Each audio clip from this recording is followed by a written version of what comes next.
This episode is sponsored by Medicine Based Beauty, where beauty is backed by science. Ladies of CNY, what are your plans for Galentine's Day? Get ready to celebrate sisterhood and join us for an unforgettable night of fun, friendship, and fabulousness on Thursday, February 13th. Expect delicious food, a bouquet bar, astrology readings, massages, jewelry, and so much more. As a special thank you to our listeners, use code Cultivate CNY at checkout for $5 off your ticket. Don't miss out on this incredible opportunity to celebrate Galentine's Day with your besties. Visit cnywomen'snetwork.com/events to grab your tickets and get ready for the best girls' night ever. Hello, and welcome back to another episode of Cultivate CNY. If you are new here, I'm your host, Alex Canavan, and I am so excited for you guys to listen to this week's episode. Melissa Murphy, also known as the Aging Advocate, is shifting the way we plan for aging needs and also changing the game for women and mothers. She's the founder and sole owner of Aging Advocates, the co-founder of Living with Dementia, a nonprofit, and recently acquired Senior Home Care and Alzheimer's Solutions, who has been serving in Central New York for over 10 years. In this episode, we talk about Melissa's impact-driven work, mentorship, motherhood, and so much more. Without further ado, let's welcome Melissa Murphy to Cultivate CNY.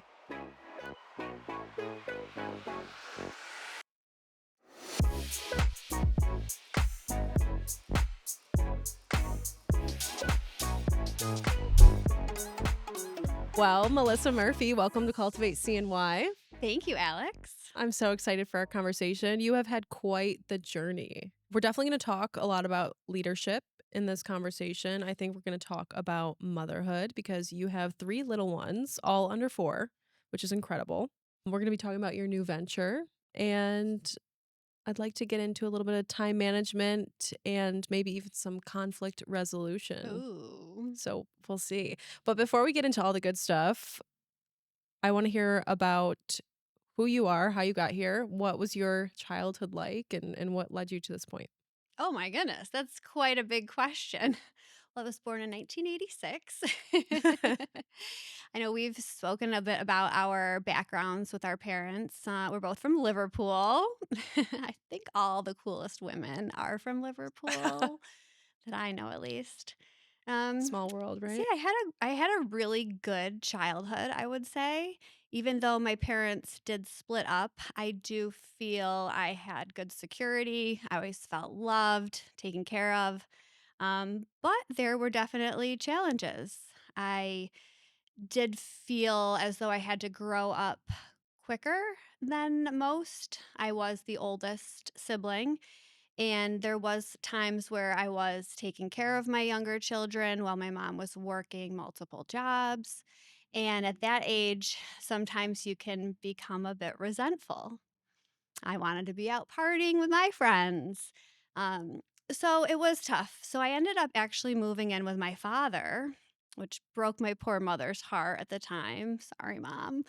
And I started working at a young age, multiple jobs. I would go into the Gold's Gym pool at 5:30 in the morning, work for an hour and a half before going to school, and then work after school as well. Um, I started teaching swimming lessons privately to folks at their homes. I would ride my bike over there in the summer. So that was my first experience having a little side hustle. I'm like, I can't ask my parents to pay for everything. It just causes too much stress on me going back and forth. So I'm just going to make my own money. And that's what I did. And now, still to this day, I feel like having that drive to want to make your own money, because that is your independence, right? Not having to ask anybody else, rely on anybody else. But that comes with a bit of a burden, like, "Yeah, I'm going to do it myself." So I think that's where the entrepreneur Melissa started, was way back then. Really gritty. Not afraid to so, work. so gritty. That is a lot of work. Are you ready to take your career, connections, and professional growth to the next level? The 2025 CNY Women's Summit is just around the corner on March 7th, and this is your chance to be a part of an empowering day filled with inspiring speakers, interactive workshops, and meaningful networking opportunities. Early bird tickets have already sold out, but don't worry, standard tickets are still available. But here's the thing, they're going fast, and you don't want to miss out. So, as a thank you for being a part of our wonderful podcast community, we're offering you $10 off your ticket advocate when you use the code Cultivate CNY at checkout. Don't wait. Head over to cnywomensnetwork.com/summit to grab your ticket today. And let's make 2025 the year of bold moves and big wins. What led you to being the aging advocate and doing all of the things that you're doing in elder care now? Well, my first role in this field was sort of an accident. I was at a place in my life where I was starting a new career path. And I had the opportunity to take a marketing position for a senior living community. And I almost didn't take this job because I'm a very emotional person. And at the time, I couldn't even walk into a hospital without bursting into tears. Still can't maybe, but I've gotten a little better. So I took this position thinking I've got to at least try it compared to the other positions. I thought this I've got the most to lose by not trying it. So I did, and I quickly realized that I absolutely loved working with seniors. I loved working with their families, but this position was awful. It was a paid commissioned salesperson to get you to move your mom into this community by the end of the month. Come hell or high water, I'm going to offer every trick in the book to close the sale. These are people's lives in the most vulnerable time. And I'm like, this is not for me. So I left that company and went to a nonprofit where I could still do that role, but without that sales pressure. And that's when I realized that I wanted to go back to school for gerontology, learn everything I could about dementia care. And now I have all of this really unique industry knowledge of how the system works, going back to that commissioned salesperson role. And now I want to educate all these families on how the system works, what you need to know ahead of time so you don't make the same mistakes that I was seeing over and over of these people ending up in a crisis that could have been prevented. So that's where I had the idea. I need to make a role for myself where I can actually do that and help these families navigate the whole way through this journey and all of the challenges and not just be in one specific role. So I found myself in this aging life care management field and became the aging advocate and created this amazing organization where we help families. I love that. It's really truly a huge act of service that you're doing. You're doing something so important. What are some of the mistakes that you often see that create crisis for a lot of families? Oh gosh, just avoiding knowing that you're aging, that your loved one is aging. And unfortunately, we all want to live into our 90s and pass peacefully in our sleep without any medical intervention ever needed. And that your family's legacy is just going to remain intact without any issues. And unfortunately, that just does not happen very often. So, nobody's doing themselves any favors by avoiding it. So, what we try to educate families on is having those difficult conversations, having the essential documents in order for end of life, having a plan if you want to remain in your home. What does that look like? Do you live in a 3-story home with your laundry in the basement and 18 steps to your driveway that's a mile and a half long? Those are going to be challenges. So, are you going to wait until it's too late and you have a fall, you break a hip, you end up in the short term rehab, and then you can't go home? Like, nobody wants that. Nobody. So, it really does take some proactiveness and some just real honesty that you can have a better outcome if you don't avoid it. Specifically, is there a certain demographic that you really work with? How do you go about finding your clients, or do they always kind of find you? The majority of our clients do come to us in a full blown crisis. So, somebody has fallen, like I just mentioned, or there is a dementia diagnosis, Parkinson's diagnosis, and the family needs to know how are we going to navigate this. So, yeah, I'm usually getting a call from the adult child or another professional in the senior healthcare field, maybe the doctor's office or a social worker. What we would like our target demographic to be is that senior themselves, the one that is maybe not in a crisis yet and wants to be proactive. So we are starting to get a few more of those calls. I would like to see many more of them. So I do think there is a shift now, and that's why it's my mission to start the conversation. But unfortunately, we are still very much in the crisis realm. That's just human nature, unfortunately. We really don't want to plan for these things. We don't want to talk about it. It's not fun. It's It's not fun. not. It's probably the least fun thing It's to talk about. absolutely the least fun thing. And then these families will go through it, unfortunately, and they will learn all of these things. But they're so traumatized from their experience that they're not talking about it with their friends, with their family. So it's like this vicious cycle of this unpreparedness continues. You recently acquired Senior Home Care and Alzheimer's Solutions. Tell us Yes. about that process. How did this opportunity present itself? Yeah. So, really, an amazing opportunity that fell into my lap. So, Sheila Ostrom founded this organization about 12 years ago, and she's been an amazing female entrepreneur. I really look up to her. So, her and I actually founded Living with Dementia, a nonprofit. We had our first conference last year, our second one this year, and that focuses on dementia education, resources, and support. So, in that process, Sheila and I decided to start looking at office space together. And she mentioned that she was going to be retiring in maybe 4 years. And so I just asked her, what's going to happen to your organization that you've built and done such an amazing job with? And she said, well, I don't know. I'm hoping maybe you will take it over. And I said, oh my goodness. Well, that's quite an honor for you to say that. It's a good thing you asked, And right? of course, I'm like, "Ooh, that sounds like a great idea."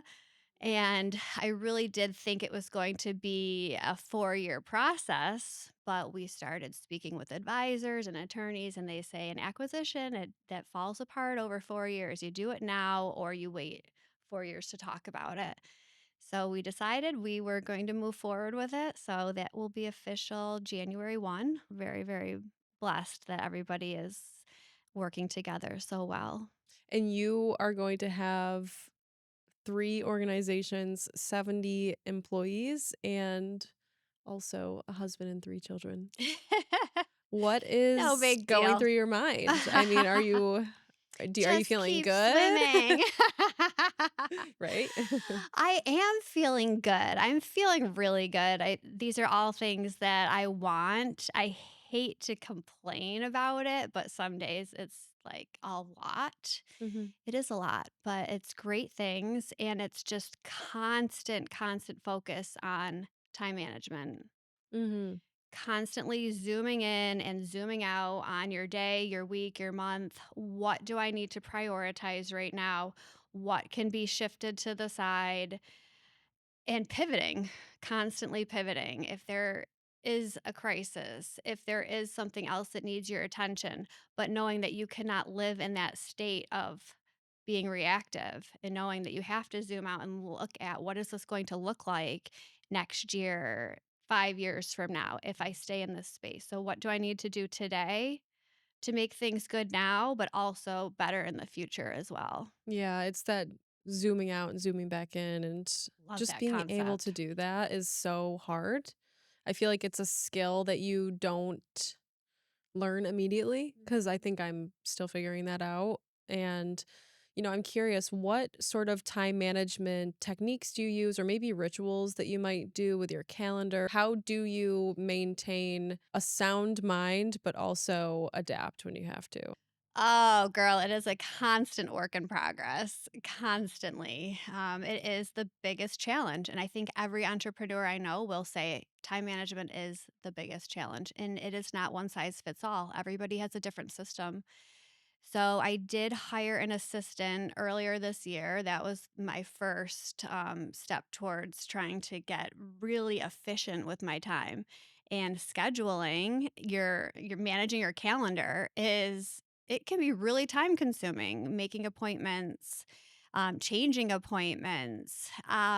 It's not one of my strong suits. I'll be very honest. Some people can look at a calendar or look at a schedule and they just like can, Tetris it together. And my brain just doesn't do that. So I was messing up appointments, showing up to places on the wrong day, the wrong time, because I was like you. I'm thinking about what I'm doing next month. And today I'm driving to the wrong appointment. So I did hire an assistant to help manage that. So hopefully I waste less time. But I also recently hired a virtual assistant as well because now the in person assistant has become our operations coordinator because she's fantastic. So she's doing a lot of other things. I'm constantly trying to figure out the best calendar to use. I have not found anything that I'm like, this is amazing. I love this system. I am still very much in the thick of trying to figure it out. It's it's just a lot. I think that's definitely my next step is just finding an assistant, someone that can basically be act as a buffer Mhm. between people and your calendar and you, and just to have that. I think buffer is a great word. I'm realizing that I need a little bit more separation Mhm. between the the boots on the ground, the more tedious tasks that have to get done and get done well. Mhm. But I just can't be in the brain space to do all that stuff. Yes. So I think we are both similar in that we are creators in a sense. And it's so important that you have time to be with your thoughts.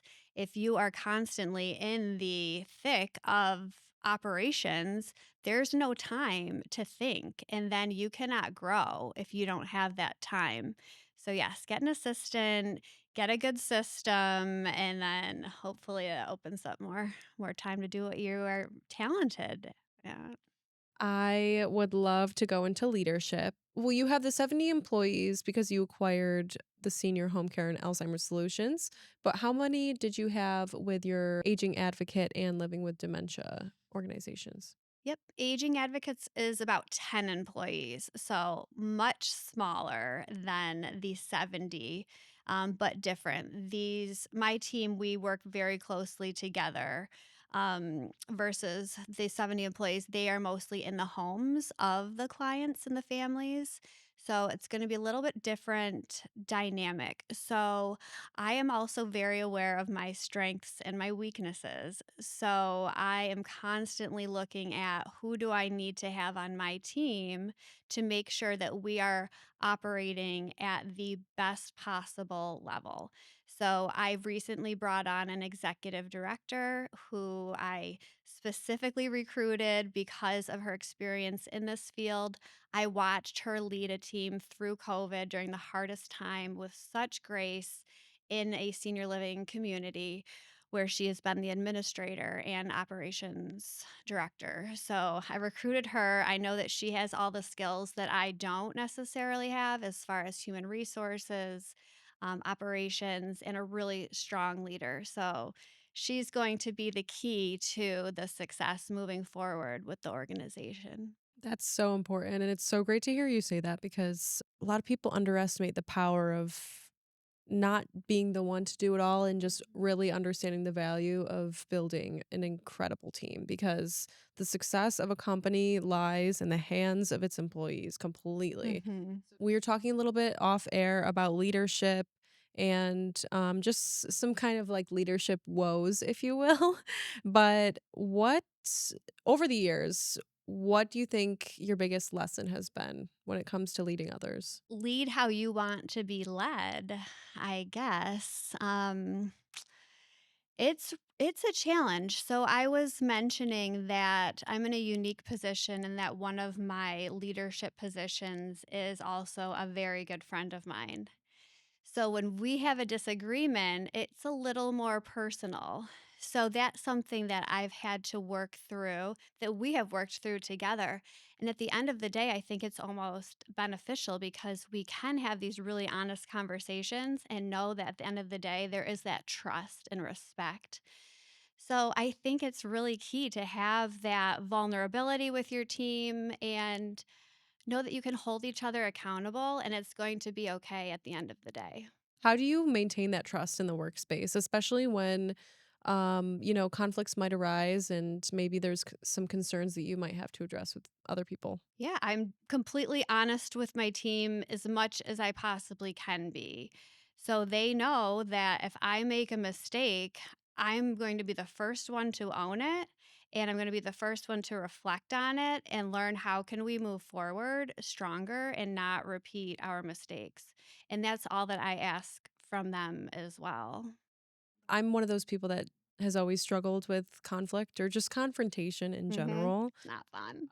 I have a much more of an avoidant attachment Mhm. style than anxious. So Mhm. I'm really a very passive person until it's too late, Mhm. basically. But Mhm. I'm working very hard to change that and to Mhm. just simply be much more present and proactive Yeah. every Don't let day. it fester.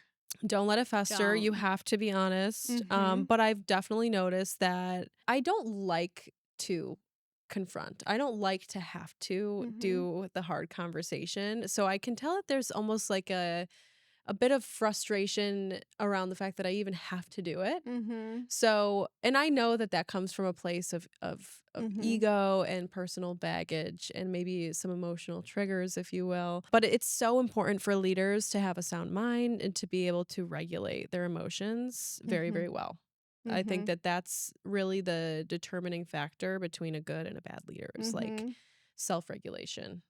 Yeah, and it's hard, especially if you are a passionate person. I mean, I cry at work every day, okay? And it's mostly happy tears, but sometimes it's not. And that workspace has become a safe place for a bunch of very emotional women. It's not your standard work environment, but it is not toxic. It is not negative. It is like you're having a bad day. You just got a call from your son's principal. Let me give you a hug. So, but the leadership, it is hard to have those rumbles, as Brene Brown would say. But what has helped me over the years is realizing that it's not about me and it's not about you. It is about our mission. And if I do address this now, you're going to be better for it and our team is going to be better for it. And so it's actually a positive thing. And so if you can just tweak your mindset and that this isn't a bad thing, I'm actually excited after this conversation, we're going to be so much better. I feel like it always kind of comes back to the mission, or at least that's like a really good Mhm. strategy, is Definitely. especially if you are in a position where you're frustrated, just kind of go back to the mission and be like, okay, why are we doing this? Mhm. Exactly. I want to hear about your experience with motherhood and starting all of these ventures and how have you been able to manage all that? So my story is a little bit unique in that I was a single mom, divorced with shared custody of my son when I started my company. So that was 2020, COVID. There's not a lot going on as far as our social life at the time. There's a lot of time at home. And with the shared custody, I actually had a decent amount of time to sit, think, reflect. And during the most terrible time in history for our seniors, that all transpired. And that's when I started my company. But fast forward, I then remarried and had 2 more children over the next 3 years. And now thinking about it, like, this is why women don't start companies with young children. It is completely different.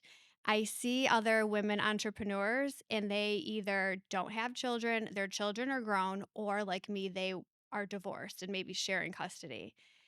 To have this young family and try to run a business is like just the most trippy thing on earth. There is just no time. There is always somebody needing your attention. You feel like you're always not in the right place at the right time, or somebody needs your attention. It's really, really, really hard. If I had children, oh my goodness gracious. Like, how do you handle this guilt? I mean, are you kind? I'm sure you're kind to yourself because you wouldn't be able to keep going if you didn't have grace for yourself. Yeah. So I was a stay at home mother for a very short time with my oldest. And that's when I realized that's not me. I love women that are so fulfilled by being at home with their children, but I unfortunately am not. I truly am fulfilled by my career and being a mom, which is so easy for a lot of men to say. Like, nobody's ever questioning a man when they start a company with children and a family and saying, well, why aren't you at home? Why are you traveling? Why? It's these questions that people they ask women. It goes by so fast. You're going to miss this. Enjoy every moment. I'm so incredibly hyper aware of that those comments can be like really triggering almost because you're like, I see people at the end of their life. And it's just so, it's just always on my mind how fleeting life can be, and how important it is to take all of these moments and how much not to take them for granted. But at the end of the day, I want to be the best version of myself for my family, for my clients, for my organization. Sorry, I told you I'm a crier. Anybody listening to this will be like, "Oh, there she goes again." Anyone that knows you, right? I've just come to accept it. It's beautiful, Yes, I am no. a crier because I'm a very passionate person. Well, thank you for being honest, Mhm, because I'm sure that this is gonna resonate with a lot of people listening, and the thing is that you are first of all, I'm sure you're a wonderful mother, but you are giving them a whole other gift in and of itself, and you're setting an example for them, which is an incredible example. mm, I mean, seriously, you're doing so much for people, and what you're doing is just you're doing God's work. mm. I mean, the line of work you're in is not light. No, it is not. It's not, but it's important, right? Mhm, so So you are important. setting an incredible example, and I am sure you're an inspiration to so many women in your lives too. Mm. So they're gonna whatever happens. I mean, we don't none of us end up having the perfect set of parents, right? We all, Mm, come to the table with our, you know, our baggage, right, from mhm, our childhood. But mhm, I and we all have it. I have it, but I also really, really appreciate, who my parents are because I mhm, understand that we're all just this is all of our first time here. mhm, exactly. Can we tell the story of how I met your mother? Yeah, Isn't that of a TV course. show? Yeah. Yeah. I was at a tabling event at a conference, and this nice woman came up and she's asking about my organization. I'm telling her. She goes, "You remind me of my daughter." And I said, "What's your daughter's name?" Which, looking back, I'm like, that's not a normal question I would ask somebody. What is your daughter's name? But you know what? She's Syracuse is a small town. You might know me, right? right, right. Just constant networking. She goes, "Oh, Alex Canavan." I remind you of Alex? Well, why, thank you. That made my day. She's like, "Oh, you know her?" I'm like, "Of course I do. I went to her women's summit. Your daughter is amazing." She's my biggest fan. Yeah.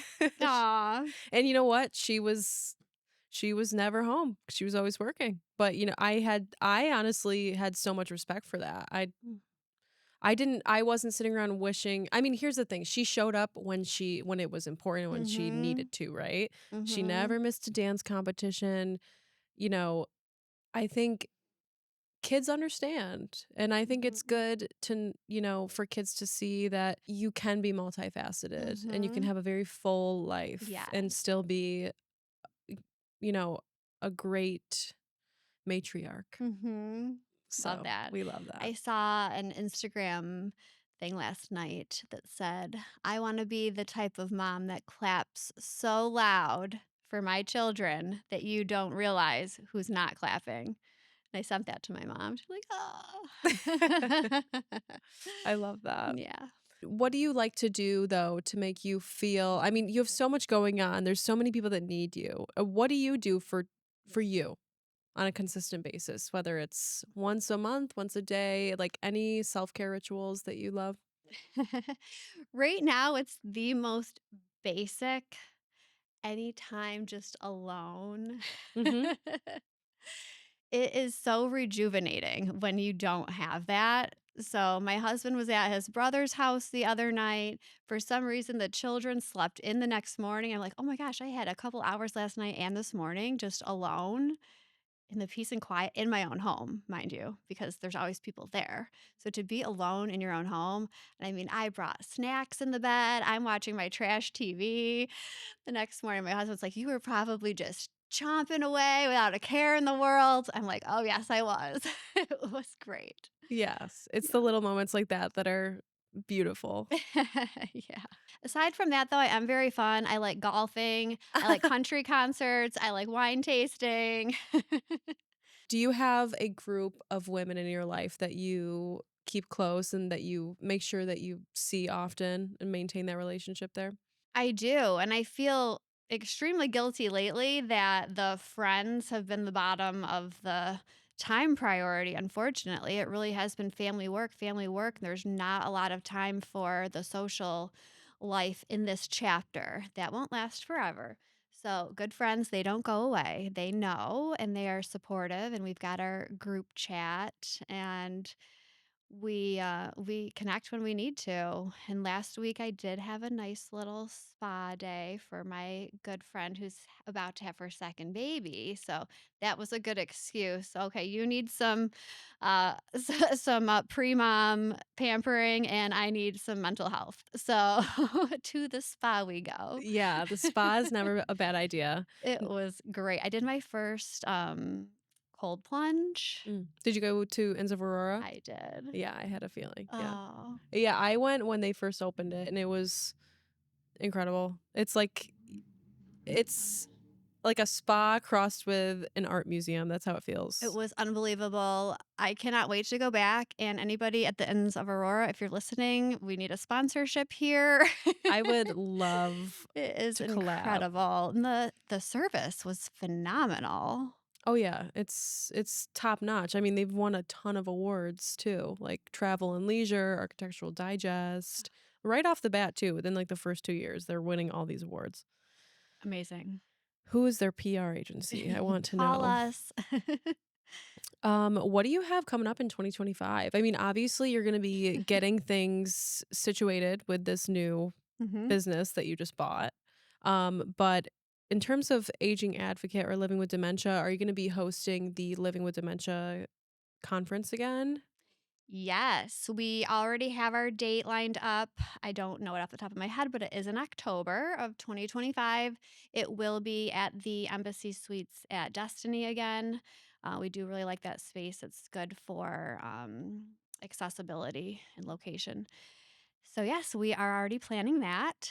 The Aging Advocates team has recently doubled and is continuing to grow. We have a few new team members coming on at the end of the year and the beginning of the year. So, just looking forward to having this full team of people with different areas of expertise, ranging from nursing to social work to senior housing, advocacy. So, that's one of the things that I really wanted in our team is to have that collaboration. So, if we have a client and they have, everybody has a variety of needs, and not one person can know all of the resources. So we bring our clients' needs to the table, and as a team, we all review it together. So I think that's super valuable. That's not what every aging life care provider does, but to me, that's how we provide our value. So, really excited about the future of that team. Really is kind of like an A list lineup of people in our industry. Very proud of that. Yeah, and then with Senior Home Care Solutions, just looking forward to maintaining the excellent service that Sheila has been providing. That is so important to me, making sure the employees still feel valued, that the clients know that we are reliable, and hopefully continue to grow that as well, because we know that the need is not going anywhere, unfortunately. There are a lot of folks out there that can benefit from a little bit of help, whether it's just some socialization, light housekeeping. people with dementia needs. So we will be the hopefully the top provider in the area for that. That's so exciting. Is Sheila able to kind of hang out and maybe in an advisor position and, just to make sure Mhm. everything's going to planned? Yep. That's So nice. we do have a contract for her to stay on as a consultant for a set number of hours over the next 4 years. And because we have the nonprofit together, she's not going anywhere.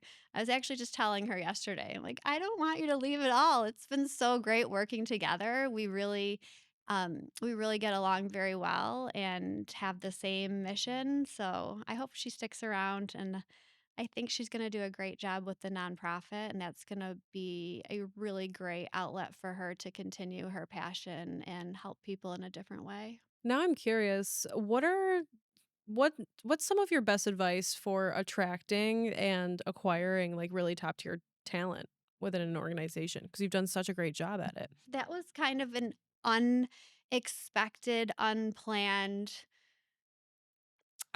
success of mine, I would say.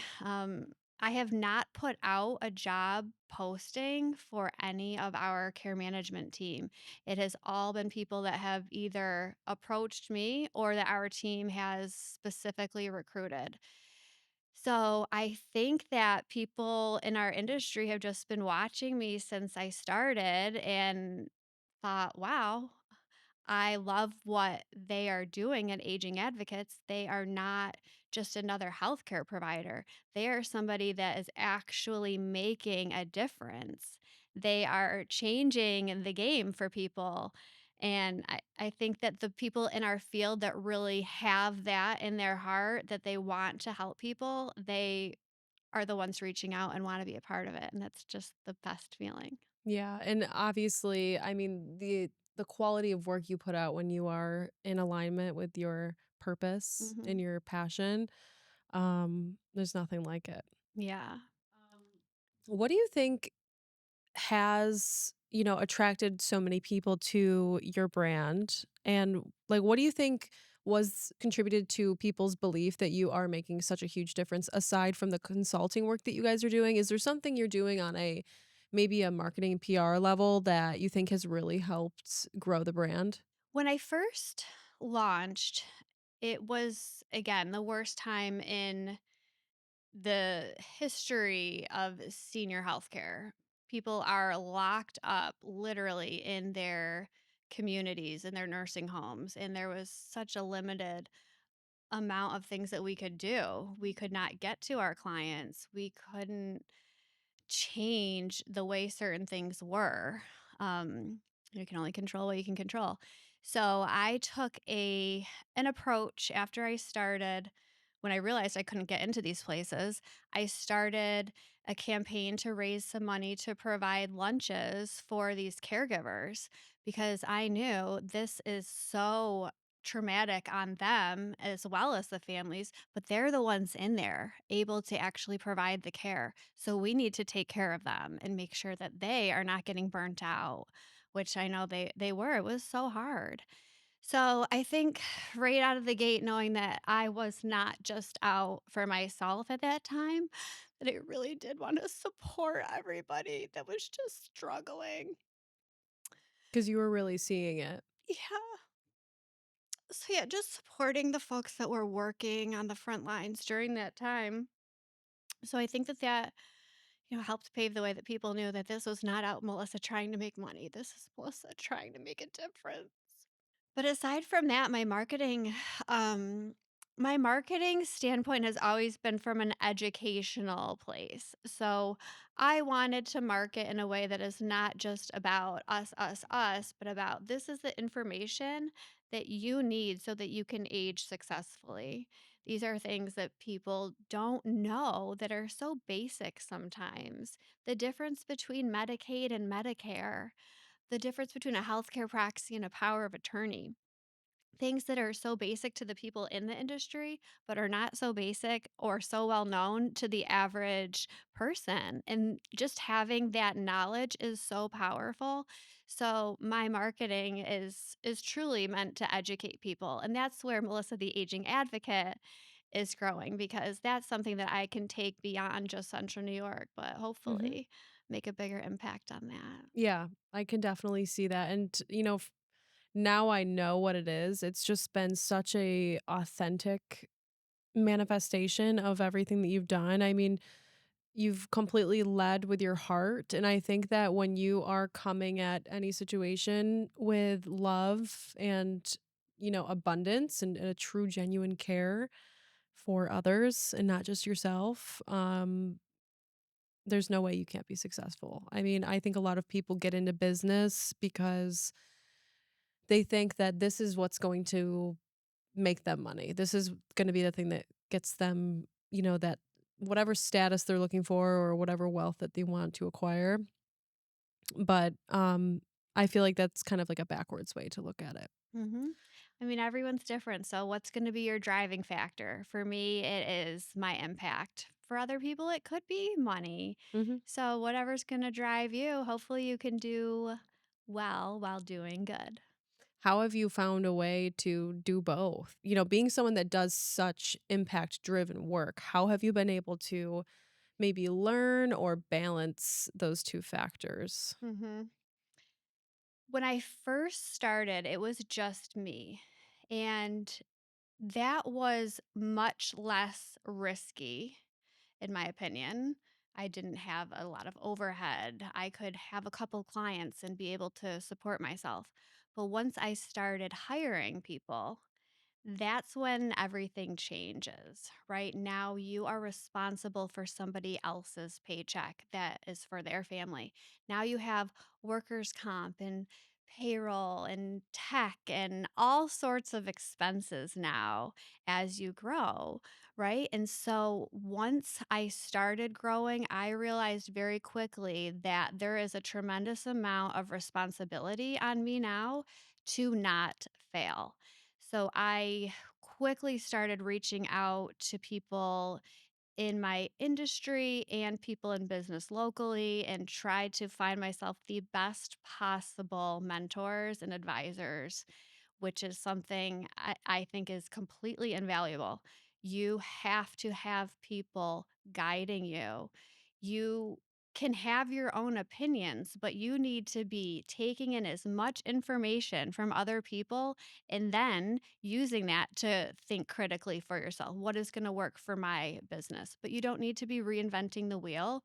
You need to know what you don't know. I love the book, The E Myth. I am always thinking about that back in my mind where they say there's three people you need to have the successful business: the entrepreneur, the technician, and the manager. So if you're not all three, you need to find somebody on your team that is. So I realized that I can be a little bit of the manager, I can be a little bit of the technician, but what I am is the entrepreneur. So I can bring people on to help manage and help do the actual service.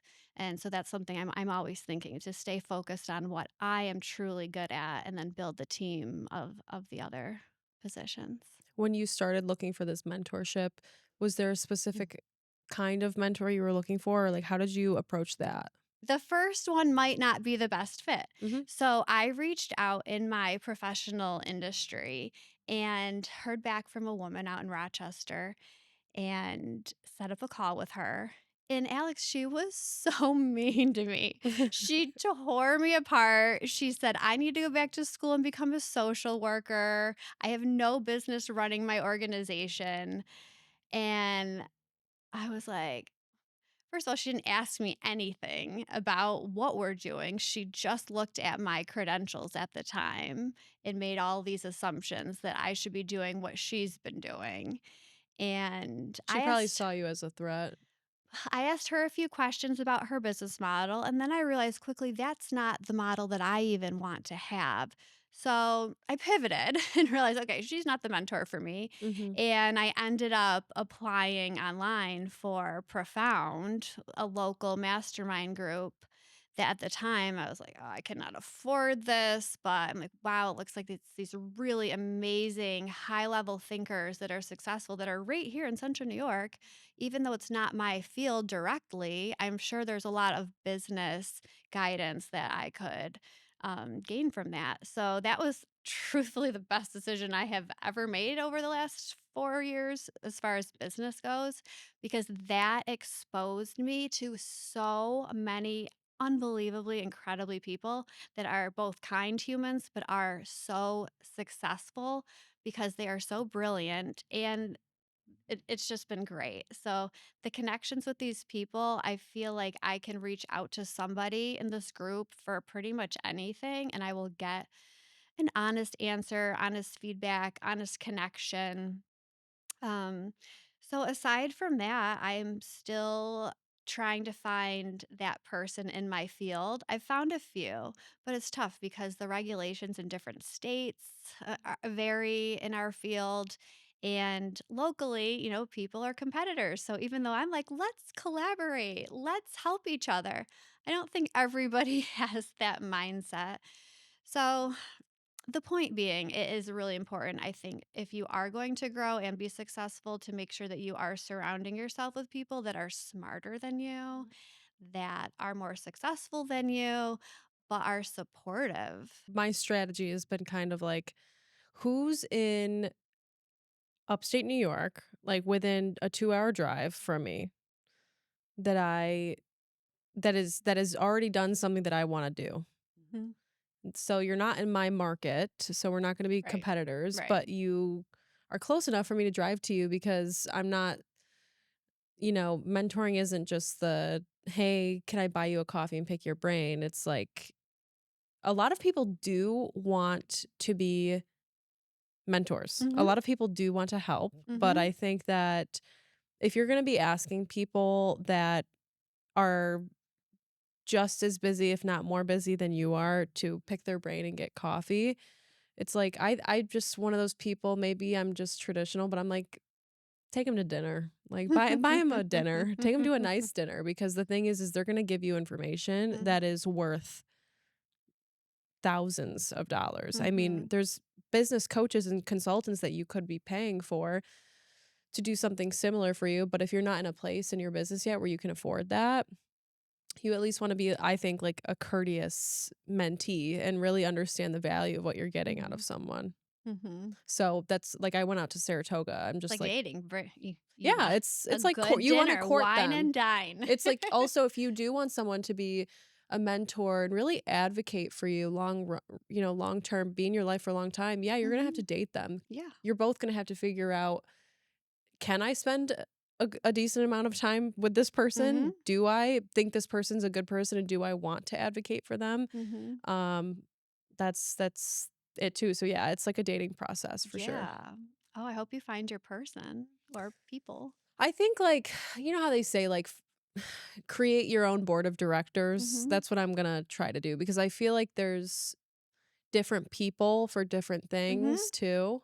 That just yeah. But I also think what I'm trying to build is just so in like nuanced and a little ambiguous. So it's like Innovative.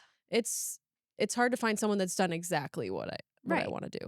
Th But there are certainly some incredible women leaders in this region and, right next to ours in Rochester, Albany, Saratoga area that I've, met with that have really helped and they're really just interested in seeing our region become a better place. So they're happy to help. Mhm.